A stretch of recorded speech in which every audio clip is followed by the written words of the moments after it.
The Department of Finance is now working on getting relief for the next round of people who may have been exempt from filing due to income level, pension, or Social Security.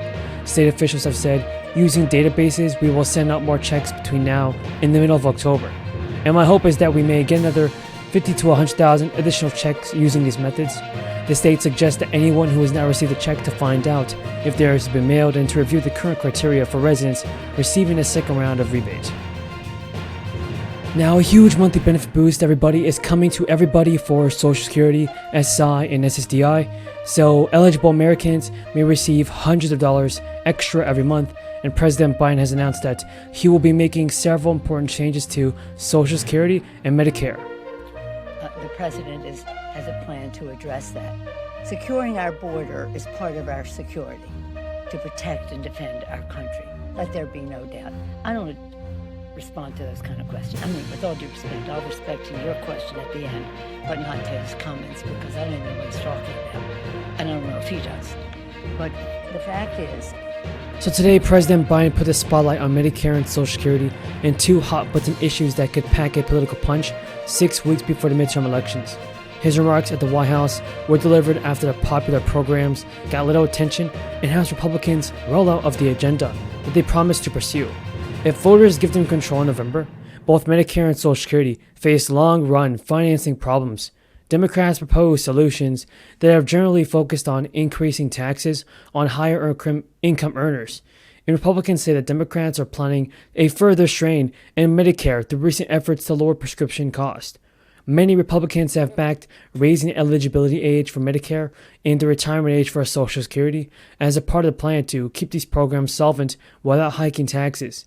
And because the government is paying out more than Social Security benefits than it is collecting in taxes, it's projected to run out of reserves to fully fund the benefits in 2035. The Medicare Trust Fund, which covers inpatient hospital services, will only be able to pay around 90% of scheduled benefits after 2028. The Commitment to America House Republicans announced last week promises to save and strengthen Social Security and Medicare without specifying how. Democrats have also criticized a proposal by Senator Rick Scott to require the federal legislation to be renewed every 5 years.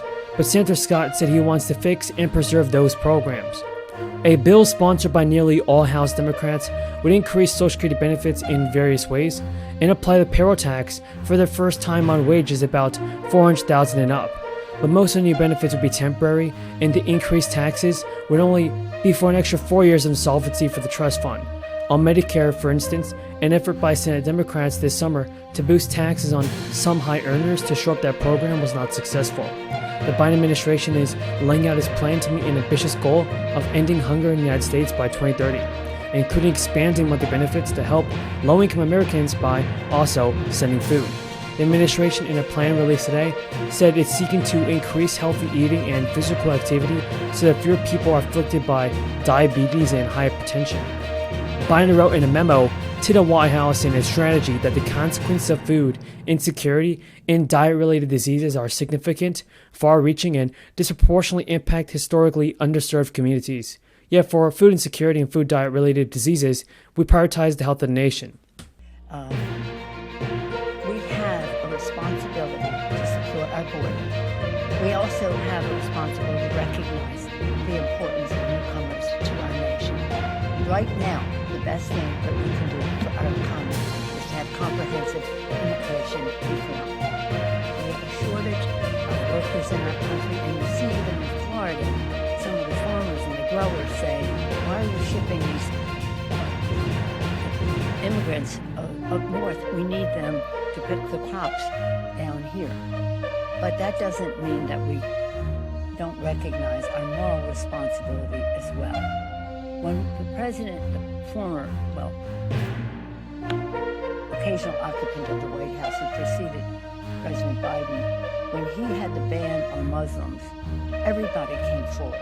Our military, our diplomats, our faith community, and one part of the faith community, the evangelical community in America, they came forward and said, the Refugee Resettlement Program of the United States